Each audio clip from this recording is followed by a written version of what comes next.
Assalamualaikum warahmatullahi wabarakatuh. Halo teman-teman, hari ini kita akan membahas sedikit materi tentang pendekatan psikoanalisis dalam bimbingan dan konseling dan rasional emotif terapi dalam bimbingan dan konseling. Yang pertama, kita akan membahas pengertian pendekatan psikoanalisis. Corey 2009 mengatakan bahwa psikoanalisis merupakan teori pertama yang muncul dalam psikologi, khususnya yang berhubungan dengan gangguan kepribadian dan perilaku neurotis. Psikoanalisis diciptakan oleh Sigmund Freud pada tahun 1986.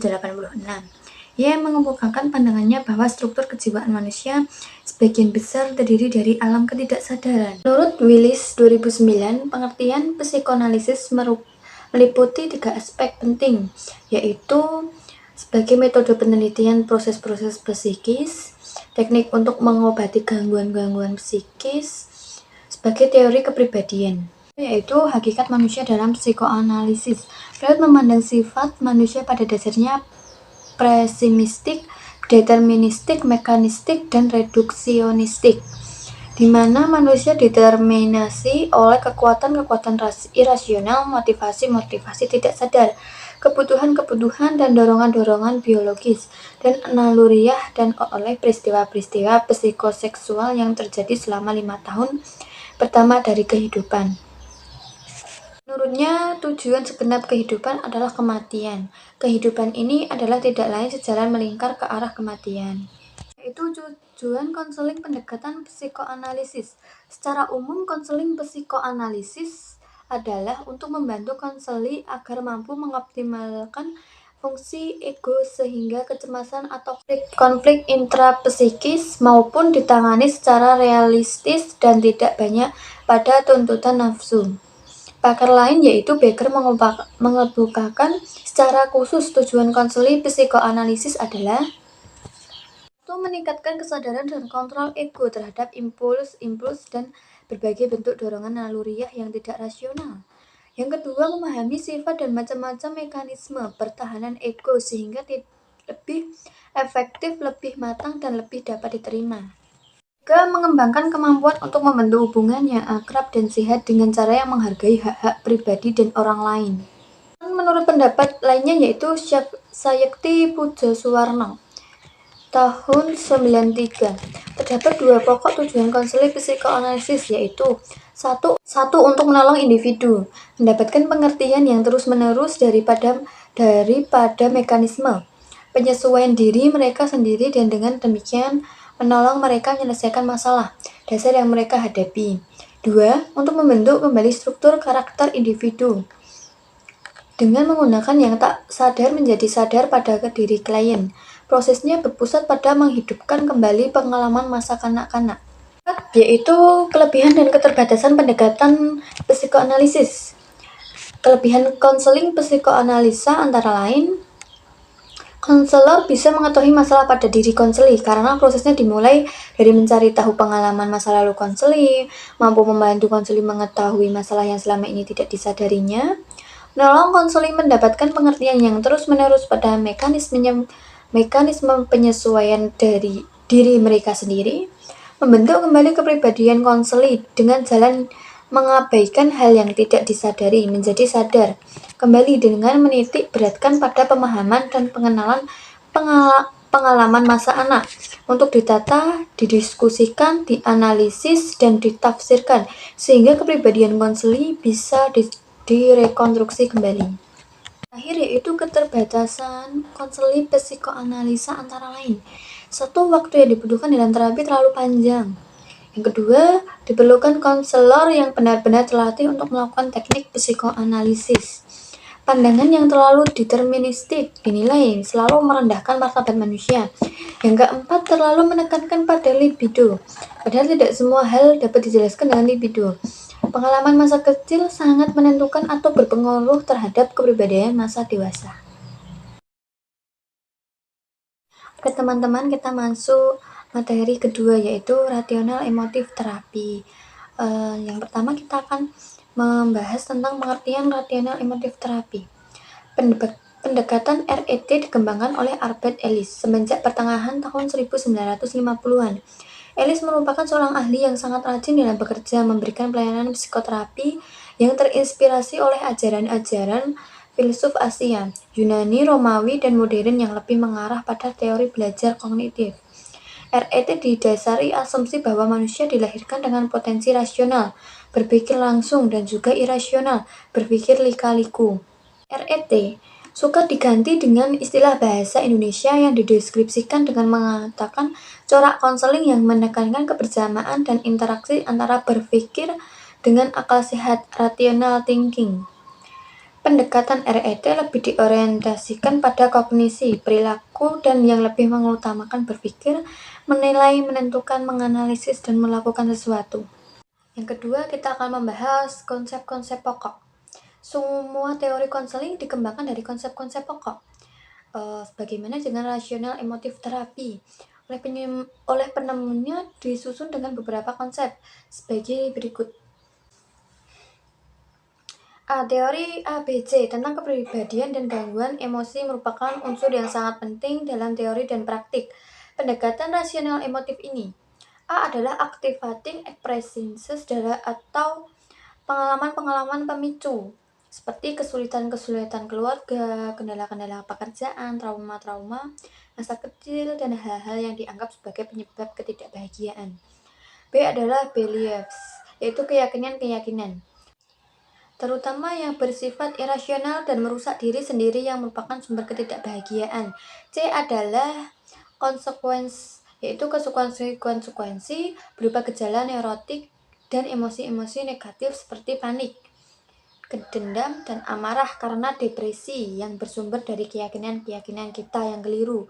Seorang terapis harus melawan dispute keyakinan-keyakinan irasional itu agar konseli bisa menikmati dampak-dampak psikologis positif dari keyakinan-keyakinan yang asal muasal emosi, perasaan cemas, tertekan, ditolak, marah, dikucilkan, dimulai, dan diabadikan oleh sistem keyakinan yang cenderung mengalahkan diri sendiri, didasarkan atas dasar gagasan-gagasan irasional yang didekapnya tanpa kritik pada masa kanak-kanak.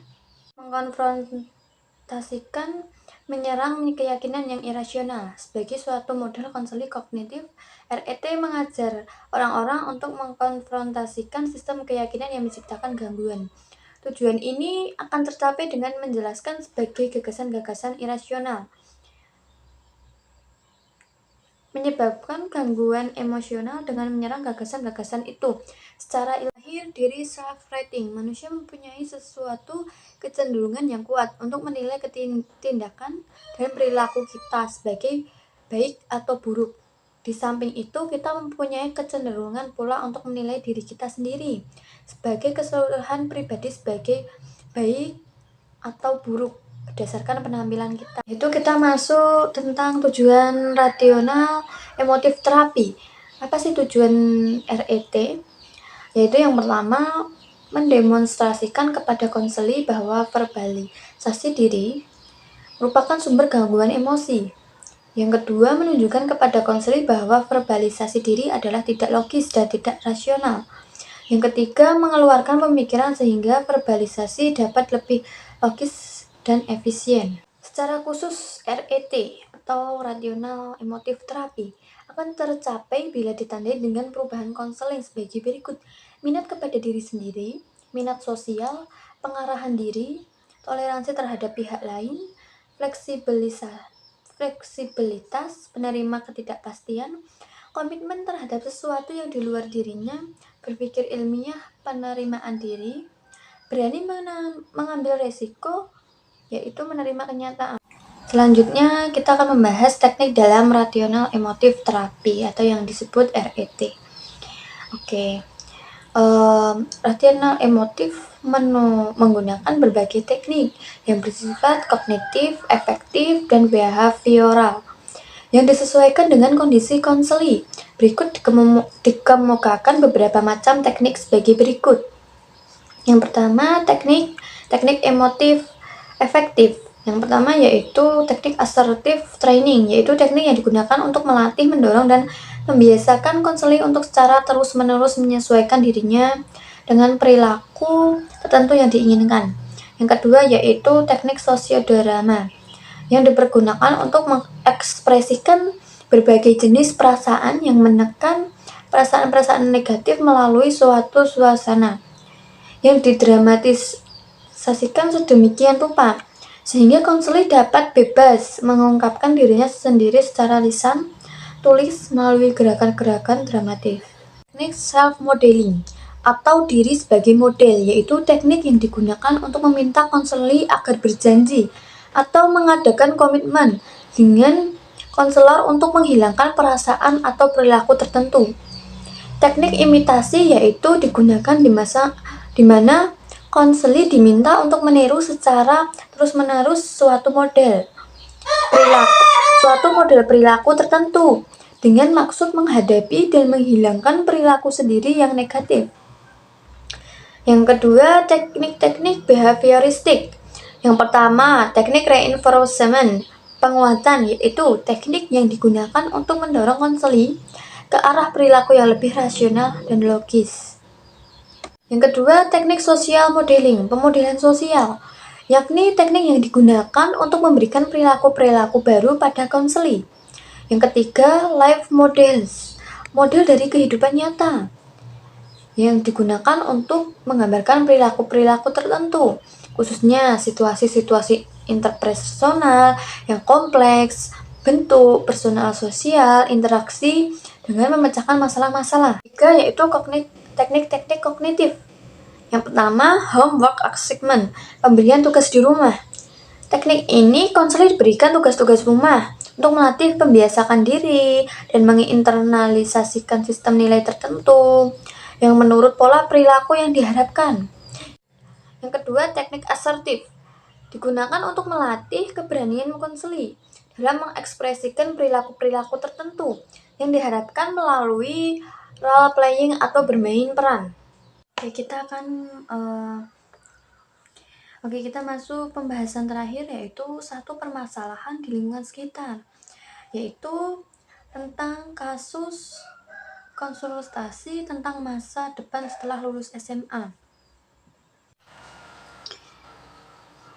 Dengan satu permasalahan atau kasus, yaitu tentang siswa SMA yang kebingungan menentukan jurusan setelah lulus SMA untuk melanjutkan ke jenjang yang lebih tinggi. Konselor kerap kali menyambangi konselor di ruangan BK. Awalnya berkonsultasi tentang masa depan setelah lulus SMA. Konselor sempat mengalami kebingungan dengan jurusan apa yang akan dipilihnya kelak sewaktu sudah lulus. Setelah konselor menceritakan permasalahannya, konselor menemukan konselor memiliki beberapa permasalahan yang harus diselesaikan melalui konseling. Ketika konselor datang kepada konselor bercerita bahwa dia memiliki masalah kecemasan dirinya, tidak pandai mengatur waktu untuk belajar. Konselor mengaku memiliki banyak kegiatan setelah memasuki kelas 12. Dan di saat hari Minggu, konselor merasa harus membantu pekerjaan rumah orang tua yang tidak sedikit. Hal ini juga menyebabkan tidak memiliki waktu belajar yang cukup dan kesulitan mengatur waktu. Tapi oleh konselor dapat ditangani, yaitu masalah yang dialami konselor bersumber dari pikiran sendiri, yaitu rasa cemas karena tidak dapat mengatur waktu dengan baik dan mengalami kesulitan dalam menyediakan waktu belajar. Penanganan masalah konselor dapat dilakukan dengan waktu yang cukup singkat. Penanganan menggunakan REBT, Relational Emotive Behavior Therapy, karena dipandang mampu untuk membantu konselor dalam meminimalkan pandangan yang mengalahkan diri dari konselor dan membantu konselor untuk memperoleh filsafat hidup yang lebih realistik. Tujuan psikoterapis yang lebih baik adalah menunjukkan kepada konselor bahwa verbalisasi diri mereka telah dan masih merupakan sumber utama dari gangguan-gangguan emosional yang dialami oleh mereka. Selain hal tersebut, terapi ini juga dapat memperbaiki dan mengubah segala perilaku yang irasional. Sekian dari saya, apabila ada kurang dan lebihnya mohon maaf. Terima kasih. Wassalamualaikum warahmatullahi wabarakatuh.